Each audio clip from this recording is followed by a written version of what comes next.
जी, जहाँ तक मुझे लगता है कि रिज़ल्ट बहुत चीज़ नहीं बदलता। जी, खुशी तो बहुत है, खुशी इसलिए क्योंकि काफ़ी मेहनत की थी मैंने। दूसरी बात है कि आप सिलेबस के साथ-साथ टॉपर्स टॉक्स सुनो, उनसे पता चलता है कि टॉपर्स ने अपने लाइफ़ में क्या गलतियाँ की हैं। मेरे से ज़्यादा मेरे घर वाले सारे खुशी हैं, फैमिली मेंबर्स, रिलेटिव सब खुश हैं। ये टिप्स थी, ये 3 पॉइंट्स जो मैंने कहे कि एक स्ट्रॉन्ग डिटर्मिनेशन होना बहुत ज़रूरी है, एक डिसिप्लिन होना बहुत ज़रूरी है, एक ग्रैटिट्यूड या हम्बलनेस बहुत ज़रूरी है।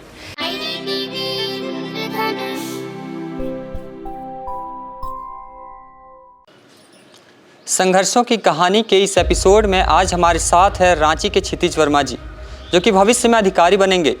इन्होंने इस वर्ष यूपीएससी की परीक्षा में 366वां रैंक हासिल की है।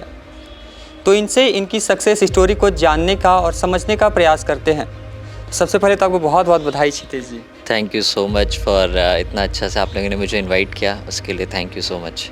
सबसे पहला हमारा सवाल ये है कि 10 दिन पहले यानी कि रिजल्ट आने से पहले क्षितिज वर्मा जी कैसे थे और आज के क्षितिज वर्मा में क्या अंतर आ गया है? जी, जहाँ तक मुझे लगता है कि रिज़ल्ट बहुत चीज़ नहीं बदलता। ये यूपीएससी जो प्रोसेस है, ये काफ़ी लंबा प्रोसेस हो जाता है और ये प्रोसेस आपको एज़ अ इंडिविजुअल चेंज कर देता है।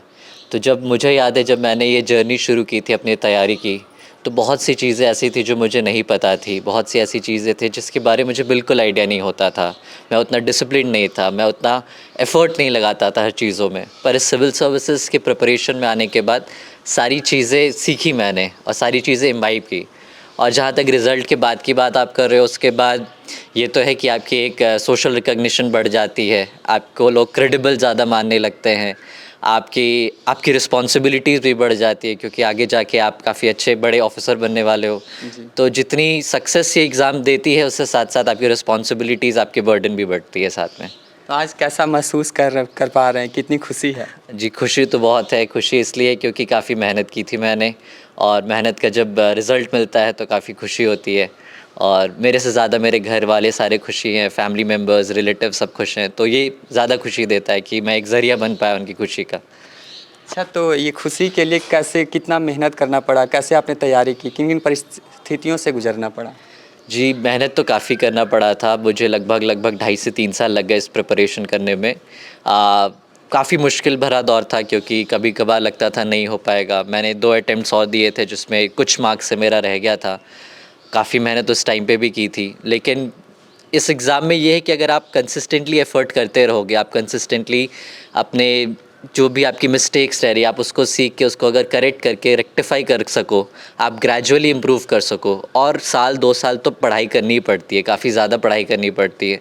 अगर आप में उतनी डिटर्मिनेशन है कि आप घर में रह के 10 साल 2 साल पढ़ाई कर सको 6 से 8 घंटे रोज़, तो हो जाता है ये एग्ज़ाम क्लियर। अच्छा, तो इस सफलता में कौन-कौन मददगार बने? सारे कोई मददगार बने, जितने लोगों से मैं मिलता रहा वो लोग मददगार बने। मेरे स्टार्टिंग फ्रॉम माय टीचर्स, मेरे जितने मेंटोर्स थे, मेरे फैमिली मेंबर्स, फिर मेरे रिलेटिव्स, मेरे फ्रेंड्स, मेरे सारे लोग जितने कोई मिल पाए। एक जो मुझे दिल्ली में हम थे तो दिल्ली में जो मुझे खाना देता था वो भी मददगार था। जो मुझे रिसोर्स प्रोवाइड करता था, बुक्स प्रोवाइड करता था वो भी मददगार था। जो मुझे न्यूज़पेपर देता था वो भी मददगार था। तो सबकी अपनी-अपनी रोल थी और सबकी क्यूमुलेटिव एफ़र्ट की वजह से ही रिज़ल्ट आ पाता है।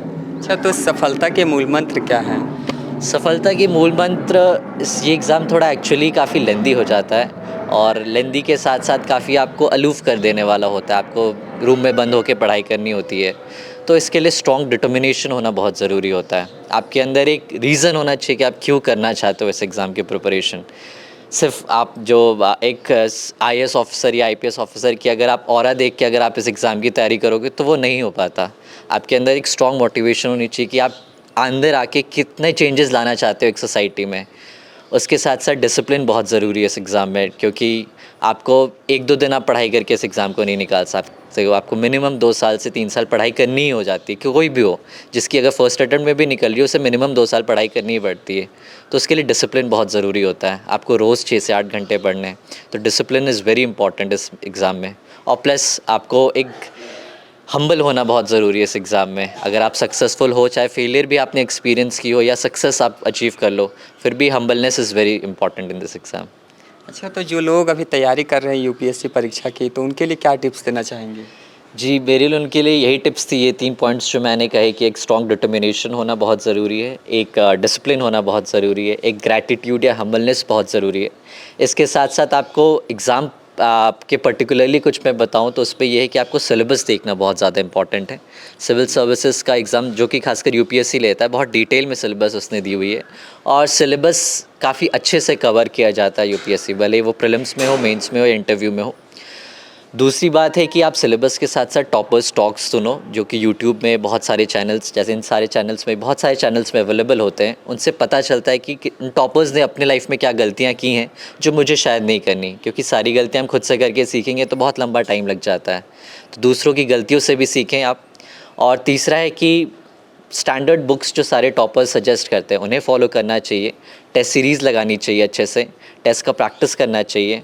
और बस हाँ, फेलियर्स अगर आप एक्सपीरियंस कर रहे हो तो गिव अप नहीं करना चाहिए, उसमें कंसिस्टेंटली मेहनत करते रहो आप तो सक्सेस डेफिनेटली एक ना एक दिन मिलती है। अच्छा, एक सॉन्ग है ठुकरा के मेरा प्यार, तो क्या ये रियल लाइफ में भी वैसा है? कह नहीं सकते, पर्सनल एक्सपीरियंस तो ऐसा नहीं है, पर मे बी हो सकता है किसी और का हो तो अच्छा, मेरा अंतिम सवाल यह है इस साक्षात्कार का कि आप जब ड्यूटी ज्वाइन करेंगे तो आपकी क्या प्रायोरिटी रहेगी? प्रायोरिटीज़ मेरी रहेगी जो भी सर्विसेज मुझे मिले उसकी जो प्राइमरी गोल्स होंगी। अगर इंडियन पुलिस सर्विस मुझे मिलती है तो उसकी प्राइमरी गोल अगर लॉ एंड ऑर्डर मेंटेनेंस थे वो रहेगी। इंडियन एडमिनिस्ट्रेटिव सर्विस मिले, इंडियन रेवेन्यू सर्विस मिले, जो भी सर्विस मिलेगी उसकी प्राइमरी गोल जो रहेगी वो रहेगी इंपॉर्टेंट। दूसरा रहेगा कि कॉन्स्टिट्यूशनल गोल्स जो हैं, जो कॉन्स्टिट्यूशन के आइडियल्स हैं, उसको हमेशा फॉलो करते हुए आगे बढ़ना, लोगों में भेदभाव नहीं करना, गरीबों का सपोर्ट करना या फिर जो पिछड़े वर्ग के लोग हैं उनको आगे बढ़ने की एक शक्ति देना, वो सारे मेरे प्राइमरी गोल्स रहेंगे। तो ख़ास करके विमेन एम्पावरमेंट में हम काम करना चाहते हैं, उसके साथ साथ ट्राइबल वेलफेयर, झारखंड क्योंकि एक ट्राइबल स्टेट है तो ट्राइबल्स को और अपलिफ्ट करने की ज़रूरत है, तो वो उसमें अगर मेरी रोल हो पाए तो वो हम ज़रूर करना चाहेंगे। जी, बहुत बहुत धन्यवाद। Thank you so much. तो अभी आप क्षितिज वर्मा जी को देख रहे थे, इनसे आपको इनकी स्टोरी जानने का मौका मिला।